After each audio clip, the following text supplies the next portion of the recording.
ప్రధానంగా నిన్న తెలంగాణ రాష్ట్ర గౌరవ ముఖ్యమంత్రి రేవంత్ రెడ్డి గారు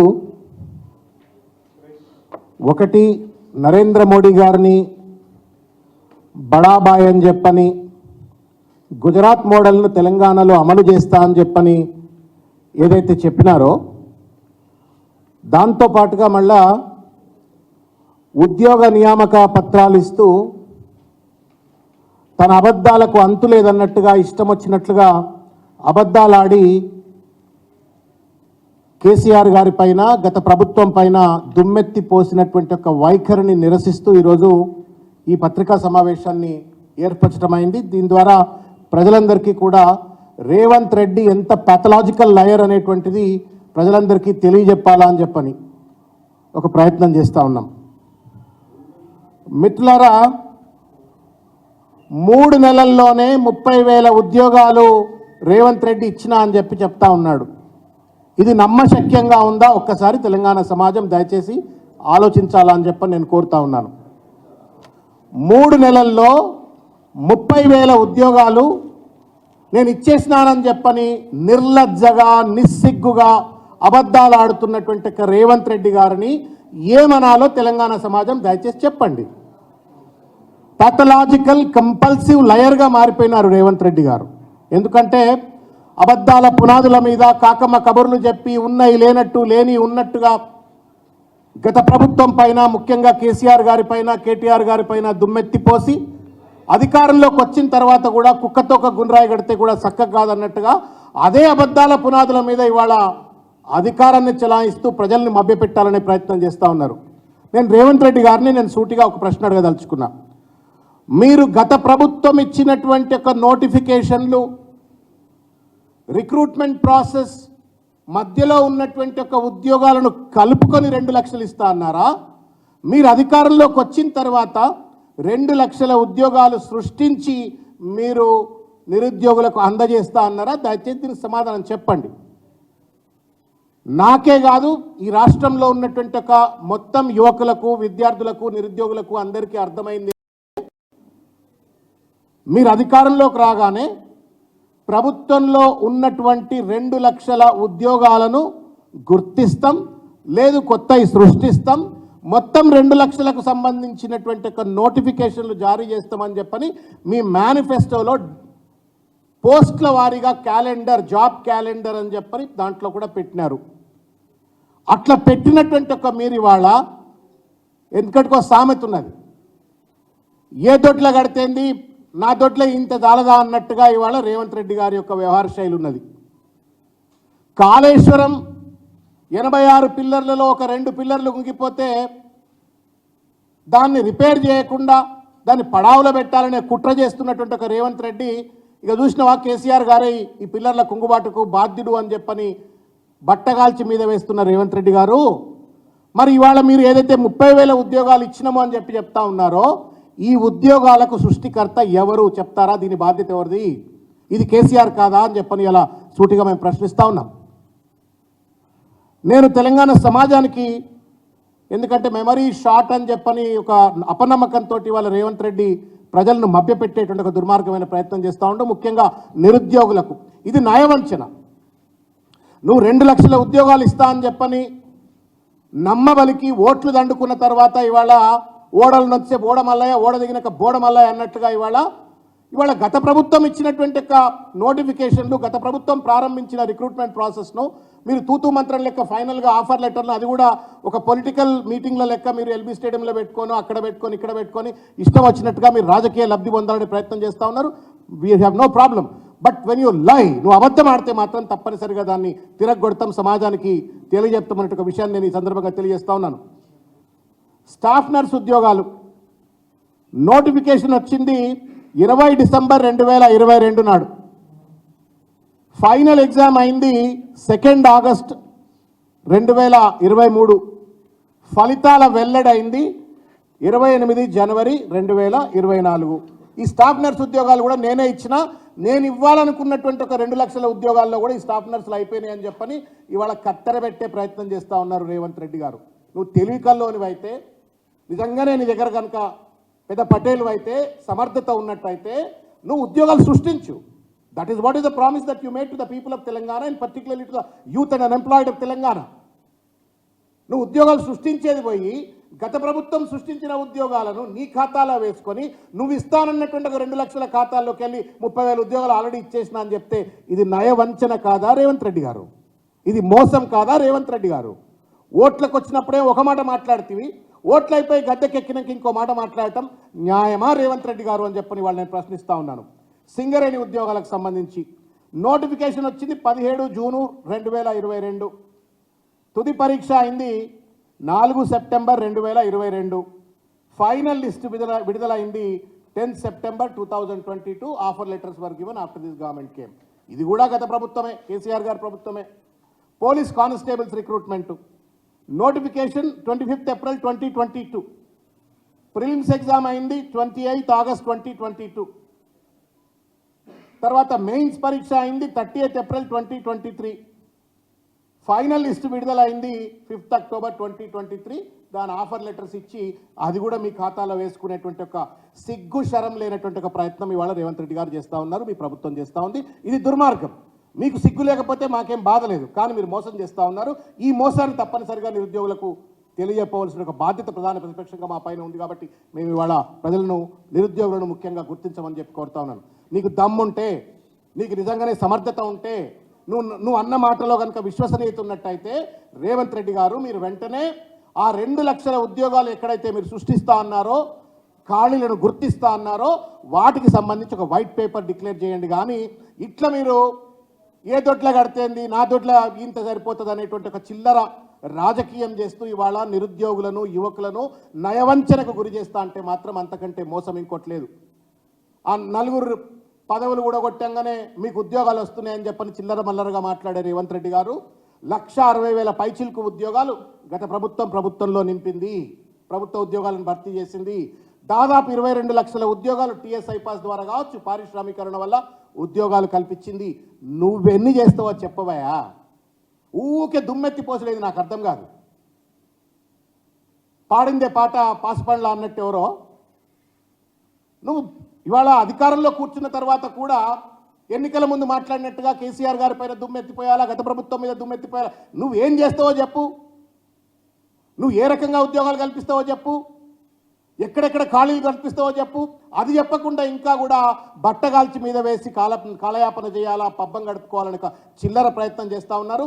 ఇది ఒక సాడిస్టిక్ నేచర్, ఒక ప్యాథలాజికల్ కంపల్సివ్ లయర్ నేచర్. ఇది దయచేసి ముఖ్యమంత్రి గారు మీరు మార్చుకోవాలా. ఈ లేఖితనం సబబు కాదు. ఎంత లేఖితనం అంటే ఇంకొక విషయం చెప్పదలుచుకున్నాను నేను. గ్రూప్ 1 నోటిఫికేషన్ ఏప్రిల్ 22 నాడు నోటిఫికేషన్ వచ్చింది. గ్రూప్ 1 నోటిఫికేషన్ 503 ఉద్యోగాలకు సంబంధించి నోటిఫికేషన్ వచ్చింది. వెనకటికో సామెత ఉంది కదా, రెడ్ వచ్చే ఆట మొదలయ్య అన్నట్టుగా. రెడ్ రాగానే ఆట మొదలైంది. రెడ్డి సాబ్ వచ్చిండు, నోటిఫికేషన్ రద్దు చేసి పడేసిండు. దానికి ఏం చేసిండు, 60 ఉద్యోగాలు యాడ్ చేసి మళ్ళీ కొత్త నోటిఫికేషన్ అని మేమే ఇచ్చినాం ఈ నోటిఫికేషన్ అని చెప్తున్నాడు. ఇంతకంటే మోసం ఇంకేమైనా ఉంటుందా? నువ్వు క్రియేట్ చేయి కొత్త 500 group 1 jobs and then give it to the unemployed youth. ఇవాళ 45 సంవత్సరాలలో ఎప్పుడూ లేనటువంటి ఒక దుర్మార్గమైనటువంటి ఒక unemployment rate exist in India. భారతదేశ వ్యాప్తంలోనే 45 సంవత్సరాలు ఎప్పుడు లేని ఒక నిరుద్యోగం ఉంది. ఇవాళ నువ్వు నిజంగానే కనుక చిత్తశుద్ధి ఉన్నట్టయితే, నిరుద్యోగులకు అండగా ఉండాలనుకుంటే పాత నోటిఫికేషన్లకు కొసర యాడ్ చేసి నువ్వు నోటిఫికేషన్లు ఇచ్చి నువ్వు ఇవాళ నిరుద్యోగులను మభ్యపెట్టే ప్రయత్నం చేయటం ఎంతవరకు న్యాయం? డిఎస్సి అట్లే చేసిండు, ఒకటే దెబ్బ 25,000 ఉద్యోగాలు ఇస్తాడు అనడా? గత ఎన్నికల సందర్భంలో అదే మాట మాట్లాడినరు. మాట్లాడిన వాళ్ళు డిఎస్సి సెప్టెంబర్ 5, 2023 నాడు వచ్చిన నోటిఫికేషన్ 5,089 ఉద్యోగాలకు సంబంధించిన నోటిఫికేషన్ అయితే దానికి 6,000 యాడ్ చేసి 11,000 ఇచ్చి ఇక చూసినావా నేను 11,000 ఉద్యోగాలని. ఇట్లా 11,000 ఈ ఉద్యోగాలు, గ్రూప్ 1 ఉద్యోగాలు, పోలీస్ కానిస్టేబుల్ ఉద్యోగాలు, నర్సుల ఉద్యోగాలు, సింగరేణి ఉద్యోగాలు ఇవన్నీ కలుపుకొని నేను 3 నెలల్లో 30,000 ఇచ్చేసిన అని చెప్పని మీరు కేసీఆర్ గారు పడ్డ శ్రమను, ఆయన కృషిని, ఆయన హయాంలో సృష్టించబడ్డటువంటి ఒక ఖాళీలను నీ ఖాళీలుగా చెప్పుకొని వాళ్ళ నిరుద్యోగులను మభ్యపెట్టే ప్రయత్నం చేస్తా ఉన్నాం. నిజంగానే దమ్మున్నాడు అయితే రేవంత్ రెడ్డికి పరిపాలన దక్షత ఉన్నట్టయితే, మీ ప్రభుత్వానికి నిజంగానే కనుక నిరుద్యోగుల పట్ల చిత్తశుద్ధి ఉన్నట్టయితే ప్లీజ్ ఐడెంటిఫై 2 lakh జాబ్స్. 2 లక్షల ఉద్యోగాలు గుర్తించండి. ఆ గుర్తించడం కోసం మీకు ఏ సహాయ సహకారాలు కావాలన్నా ప్రతిపక్ష పరంగా మాకు కూడా 39 మంది ఎమ్మెల్యేలు ఉన్నారు, పరిపాలన దక్షత ఉన్న వాళ్ళు ఉన్నారు, ముఖ్యమంత్రిగా పనిచేసిన కేసీఆర్ గారు ఉన్నారు. మీకు ఏ సహాయం అంటే ఆ సహాయం అందిస్తారు. కానీ ఇట్లా పక్కదొట్లా కట్టినటువంటి ఒక దూడను కట్టేసుకొని నీ దగ్గర ఈయన కొట్టుకొని అది నాది నీ క్రెడిట్లు వేసుకునే ప్రయత్నం చేయటం మాత్రం నీ లేఖితనానికి నిదర్శనం. రేవంత్ రెడ్డి గారు ఈ లేఖితనాన్ని దయచేసి మానుకోవాలని చెప్పని కోరుతా ఉన్నాను. మీరు ఏవి కాలేజ్ స్టూడెంట్ కాదు, లేకపోతే ఏదో విద్యార్థి సంఘ నాయకుడు కాదు. ఇవాళ మీరు ముఖ్యమంత్రి, ఒక ముఖ్యమంత్రి హోదాలో మీరే అన్నారు కదా మన ఏదో మీటింగ్లో, నా మాటే వేదం నా మాటే శాసనం అన్నారు. నీ మాట వేదం, నీ మాట శాసనం, దానికి ఒక క్రెడిబిలిటీ ఉంటుంది, క్రెడెన్షియల్ ఉంటుంది. అది పోయేటువంటి రీతిలో ముఖ్యమంత్రి మాట్లాడుతూ ఉన్నాడు. ఇంతకంటే చిల్లరతనం ఇంకోటి ఉండదని చెప్పని నేను ఈ సందర్భంగా నేను తెలియజేస్తా ఉన్నాను. ఇంకొక ముఖ్యమైన విషయం ఏంటంటే, నోటిఫికేషన్ లేకుండా పరీక్ష ఇంటర్ లేకుండా జాబులు ఇచ్చినా అని చెప్పని చెప్పుకుంటున్నాడు. ఈ కొత్త ఏదైనా అల్లావుద్దీన్ అద్భుత దీపమైన రేవంత్ రెడ్డి చేతిలో పట్టుకున్నాడా తెలియదు. ఇది మోసం. తెలంగాణ యువత ఎక్కడికక్కడ ఇవాళ రేవంత్ రెడ్డి గారి ప్రభుత్వాన్ని కావచ్చు, కాంగ్రెస్ పార్టీ అధికారంలో ఉన్నటువంటి ఒక నాయకులను కావచ్చు 2 లక్షల ఉద్యోగాలు ఇస్తా అన్నారు. జాబ్ క్యాలెండర్ చూపెట్టినరు. మీరు ఆ 2 లక్షల ఉద్యోగాల ఖాళీలకు సంబంధించి వైట్ పేపర్ డిక్లేర్ చేయమని చెప్పని వాళ్ళపైన ఒత్తిడి పెట్టవలసిన అవసరం ఉంది అని చెప్పని ఈ సందర్భంగా నేను వారికి విజ్ఞప్తి చేస్తా ఉన్నాను. ఇకపోతే మిత్రులారా, ఎంత దుర్మార్గంగా మాట్లాడుతూ ఉన్నాడంటే, గత ప్రభుత్వం గొర్రెలిచ్చింది, బర్రెలిచ్చింది, చేపలిచ్చింది, మేము ఉద్యోగాలు ఇస్తున్నామని చెప్పని మాట్లాడినాం. అంటే నీకు గొర్రెలు కాసేటోళ్ళు, లేకపోతే బర్రెల పెంపకం మీద ఆధారపడ్డటువంటి వాళ్ళు, చేపల పెంపకం మీద ఆధారపడ్డ వాళ్ళు అంటే అంత చిన్న చూపు ఎందుకు రేవంత్ రెడ్డి?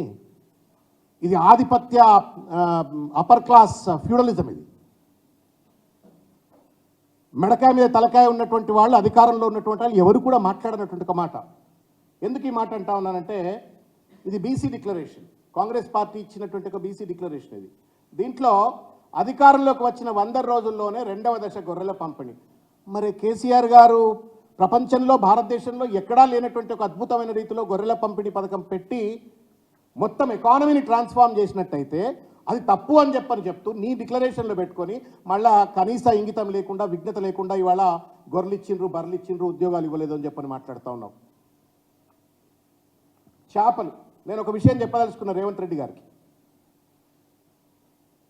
నా దగ్గర 2013 కాలంలో నాగర్ కర్నూలుకి వెళ్ళి ఒక నియోజకవర్గానికి సంబంధించి ఒక కుగ్రామంకి వెళ్ళి ఒక పిల్లోడు వచ్చి, నాకు ఉద్యోగం, నాకు ఊర్లో తిండి కష్టమవుతున్నది సార్, నేను మీ దగ్గర ఉంటా అని చెప్పని ఎవరి ద్వారానో పట్టుకొని నా దగ్గరకు వచ్చింది. ఆ పిల్లోడిని మా ఇంట్లో పెట్టుకున్నాను, డ్రైవింగ్ నేర్పించినాను.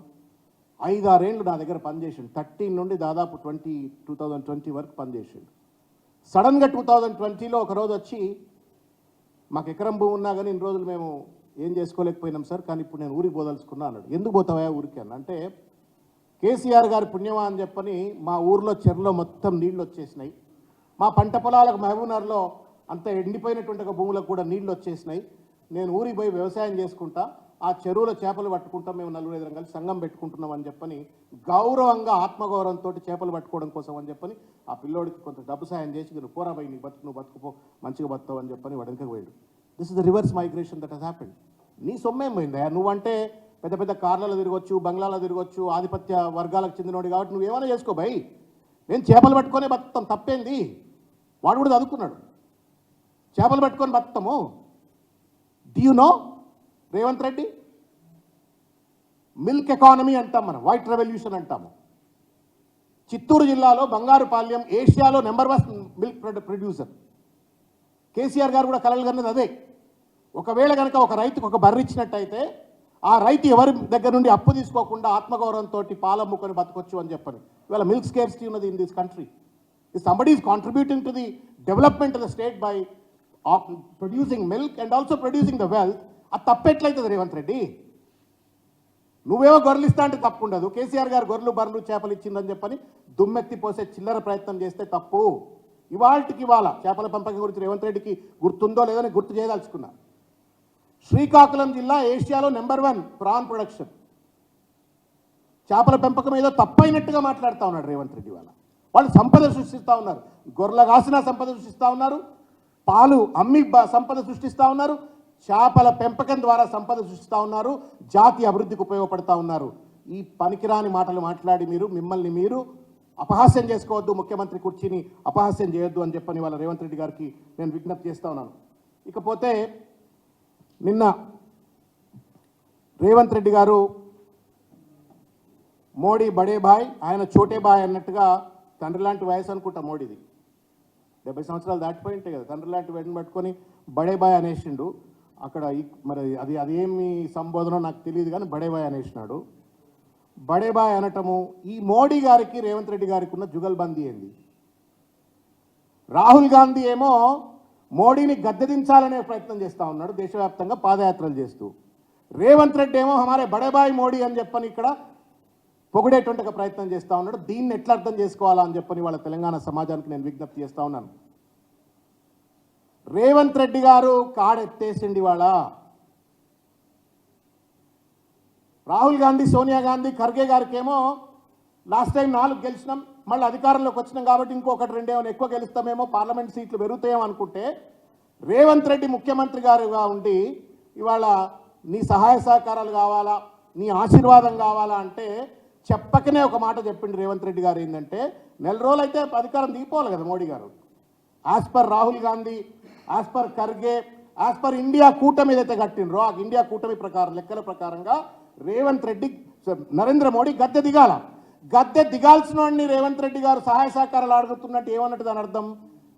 రేవంత్ రెడ్డి లెక్కల ప్రకారంగా నరేంద్ర మోడీ గద్దె దిగుతలేడు అని చెప్పని. అంటే రాహుల్ గాంధీ ఏమో గద్దె దిగుతాడు అంటున్నాడు, రేవంత్ రెడ్డి ఏమో నరేంద్ర మోడీ గద్దె దిగడు అని చెప్పని మాట్లాడుతున్నాడు. ఇది వీళ్ళిద్దరి మధ్య ఉన్నటువంటి ఒక అవినావభావ సంబంధం. దీనికి నిదర్శనం ఇది, ఈ అక్రమ సంబంధానికి నిదర్శనం ఇది, ఈ దుర్మార్గమైనటువంటి అంతర్లీనంగా రేవంత్ రెడ్డి నరేంద్ర మోడీతో పెట్టుకున్నటువంటి ఒక పొత్తుకు నిదర్శనం ఇది అని చెప్పని ఈ సందర్భంగా నేను తెలియజేస్తా ఉన్నాను. ఇవాళ ఇంకొక విషయం, ఈయన రాహుల్ గాంధీ గుజరాత్ మోడల్ అంతా కూడా ఒక అబద్ధపు మోడల్ అని చెప్పని కాంగ్రెస్ పార్టీలో చిన్న పిల్లగాన్ని అడిగినా చెప్తారు. మీరు ఢిల్లీ పోయి ఏఎస్ ఆఫీస్లో వాట్ ఈస్ గుజరాత్ మోడల్ అంటే it's dubious model, it's dirty model, it's distorted model అని చెప్పని చెప్తారు. రేవంత్ రెడ్డి గారికి మాత్రం తెలంగాణలో గుజరాత్ మోడల్ అమలు చేస్తా అని చెప్తున్నాడు. నేను అడుగుతా ఉన్నాను రేవంత్ రెడ్డి గారు, ఏ గుజరాత్ మోడల్ అమలు చేస్తారు రేవంత్ రెడ్డి గారు? ఏ గుజరాత్ మోడల్ని అమలు చేస్తారు? ఏఐసిసి స్పోక్స్ పర్సన్గా పనిచేసిన నేను కూడా, కాబట్టి నాకు ఆ మోడల్ మీద అవగాహన ఉన్నది. చాలాసార్లు ఆ మోడల్కి సంబంధించిన అంశాన్ని చాలాసార్లు మాట్లాడినాం. In one of the statements issued by the AICC, it reads like this: the Gujarat model of development is an extreme failure. It's a corrupted model. It's a distorted and contorted model of development. The model of development is that you benefit a few industrialists and leave behind the rest, and that leads to a lot of inequity, lot of social and economic disparity. This is the story of Gujarat ani AICC చెప్తే రేవంత్ రెడ్డి ఏమో తెలంగాణలో Gujarat model అమలు చేస్తా అంటాడు. ఇవాల్టి కూడా గుజరాత్లో ఇవాల్టి కూడా విద్యాపరమైనటువంటి వివక్షను ఎదుర్కొంటున్నటువంటి ఒక సబ్బండ వర్గాలు ఇవాళ గుజరాత్లో ఉన్నారు. వైద్య వసతులు అందుకోకుండా ఇవాళ నానా ఇబ్బందులకు గురవుతున్నటువంటి వాళ్ళు ఇవాళ గుజరాత్లో ఉన్నారు. మంచినీళ్లు తాగడానికి అందుబాటులో లేకుండా ఇబ్బందికి గురవుతున్నటువంటి వాళ్ళు వందలాది వేలాది గ్రామాలు ఇవాల్టి కూడా గుజరాత్లో ఉన్నాయి. ఈ డెవలప్మెంట్ మోడల్ నువ్వు అమలు చేస్తావా రేవంత్ రెడ్డి? ఇవన్నీ పక్కన పెడితే you have to justify Godhra లాంటి దుర్మార్గమైనటువంటి ఉదంతాలు పునరావృతమయ్యేటువంటి ఒక గుజరాత్ మోడల్ను తెలంగాణలో అమలు చేస్తారా రేవంత్ రెడ్డి గారు? సమాధానం చెప్పండి. ఒక పక్కన మోడీ దేశాన్ని దోచిపెట్టి అదానికి అంబానికి కట్టబెడుతుందంటే అదానిని పట్టుకొచ్చి 12,000 కోట్ల రూపాయల కాంట్రాక్ట్లు ఇచ్చి అత్త సొమ్ము అల్లుడు దానం చేసినట్టుగా నీ కాంగ్రెస్ పార్టీ మూల సిద్ధాంతానికి వ్యతిరేకంగా 12,000 కోట్ల రూపాయల కాంట్రాక్ట్లు కట్టబెడతావు. అదేందో అనుకున్నాం. మళ్ళీ ఇవాళ నరేంద్ర మోడీ గారినేమో బడేబాయ్ అంటున్నావు, గుజరాత్ మోడల్ను తెలంగాణలో అమలు చేయాలంటున్నావు. ఏం కావాలనుకుంటున్నావు తెలంగాణలో? గోద్రా కావాలన్నా తెలంగాణలో? What kind of development are you wanting? నాకు అర్థం కావట్లేదు. రాహుల్ గాంధీ గారు, సోనియా గాంధీ గారు, ఖర్గే గారు, లేకపోతే పెద్ద పెద్ద మహానుభావులంతా ఆయన కొంచెం చెప్పండి ఏం మాట్లాడాలనో ఆయనకు చెప్పండి. లేదు రేవంత్ రెడ్డి గారైనా కుట్రపూరితంగా నరేంద్ర మోడీ మళ్ళీ అధికారంలోకి వస్తాడనే సంకేతం ఇచ్చి ఆయన సహాయ సహకారాలు కావాలంటే నరేంద్ర మోడీ ప్రభుత్వాన్ని, పార్టీని, బీజేపీని రేవంత్ రెడ్డి గెలిపియడం కోసమేమైనా కంకణబద్ధుడైందా చెప్పండి. ఒక ముఖ్యమంత్రిగా అడగొచ్చు, I'm not saying that as a chief minister you should not ask for the support and cooperation of the prime minister. కానీ ఏ సందర్భంలో అడుగుతున్నావు నువ్వు? ఎన్నికల షెడ్యూల్ వచ్చింది, నోటిఫికేషన్ రాబోతా ఉంది, 4 రోజులైతే ఇండియా కూటమి లెక్కల ప్రకారంగా ఖర్గే, సోనియా, ప్రియాంక, రాహుల్ గాంధీ లెక్కల ప్రకారంగా నరేంద్ర మోడీ గద్దెనెక్కుతాడు, ఇండియా కూటమి గద్దెనెక్కుతుంది.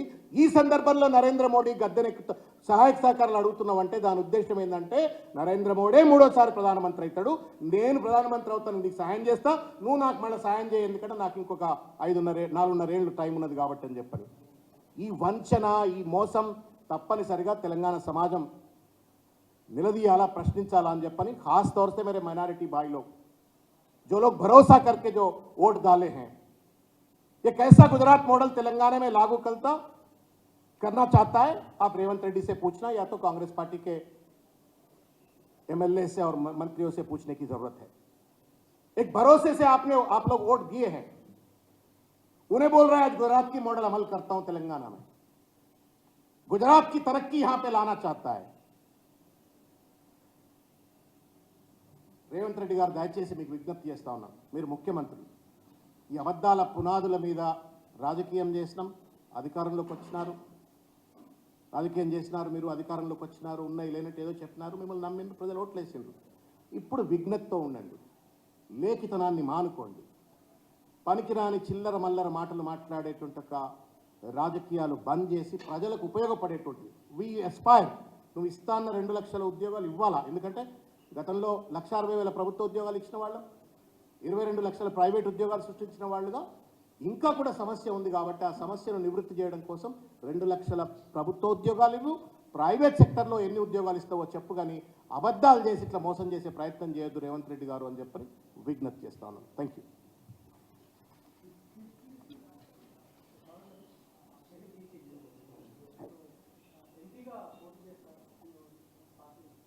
నేనా, ఇది రిలవెంట్ క్వశ్చన్, కానీ ఏమంటే చేస్తాను, వై నాట్.